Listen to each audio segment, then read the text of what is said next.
हरियाणा में कांग्रेस एमएलए का इस्तीफा, बीजेपी की राज्यसभा उम्मीदवार होंगी, कल नामांकन भरेंगी। भाजपा ने विधायक दल की मीटिंग बुलाई।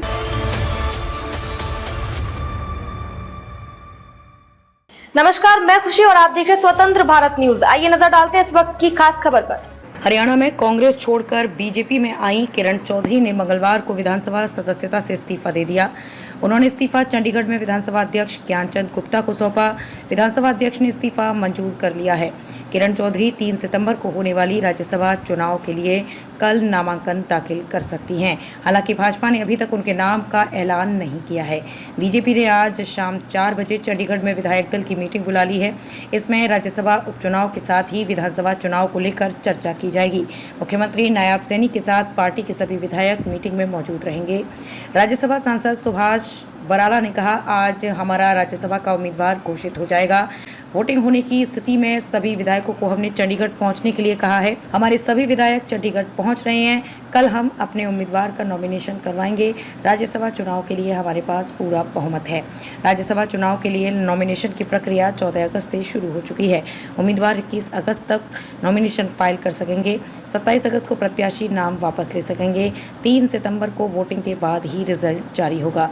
चूंकि अब किरण चौधरी ने विधायकी से इस्तीफा दे दिया है, तो उनकी बेटी श्रुति चौधरी तोशाम विधानसभा सीट से भाजपा उम्मीदवार हो सकती हैं। 2026 तक राज्यसभा सीट का कार्यकाल। किरण चौधरी अपनी बेटी श्रुति चौधरी का कांग्रेस से टिकट कटने पर लोकसभा चुनाव के बाद 19 जून को भाजपा में शामिल हो गई थी। तभी चर्चा शुरू हो गई थी कि किरण चौधरी राज्यसभा जा सकती हैं। प्रदेश में राज्यसभा की 5 सीट हैं। कांग्रेस के दीपेंद्र हुड्डा की लोकसभा सांसद बनने के बाद राज्यसभा सीट खाली हुई थी।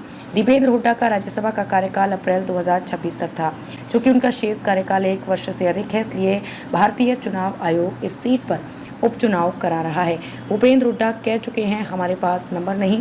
पूर्व मुख्यमंत्री भूपेंद्र सिंह हुड्डा पहले ही कह चुके हैं कि कांग्रेस के पास विधानसभा में पूरे नंबर नहीं हैं। विधानसभा में कांग्रेस के केवल 28 विधायक हैं। इनमें तोशाम की विधायक किरण चौधरी शामिल नहीं हैं, क्योंकि वो भाजपा में शामिल हो चुकी है।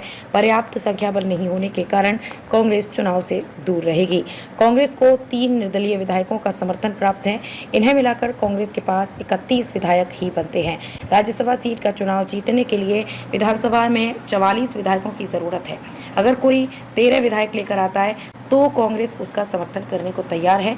यदि उनके पास पूरे विधायक होते हैं तो वो पहलवान विनेश फोगाट को राज्यसभा भेज देते। इससे खिलाड़ियों को प्रोत्साहन मिलता। अब तक के लिए बस इतना ही। फिर होगी आपसे मुलाकात ऐसी एक और खास खबर के साथ। तब तक के लिए नमस्कार और देखते रहिए स्वतंत्र भारत न्यूज।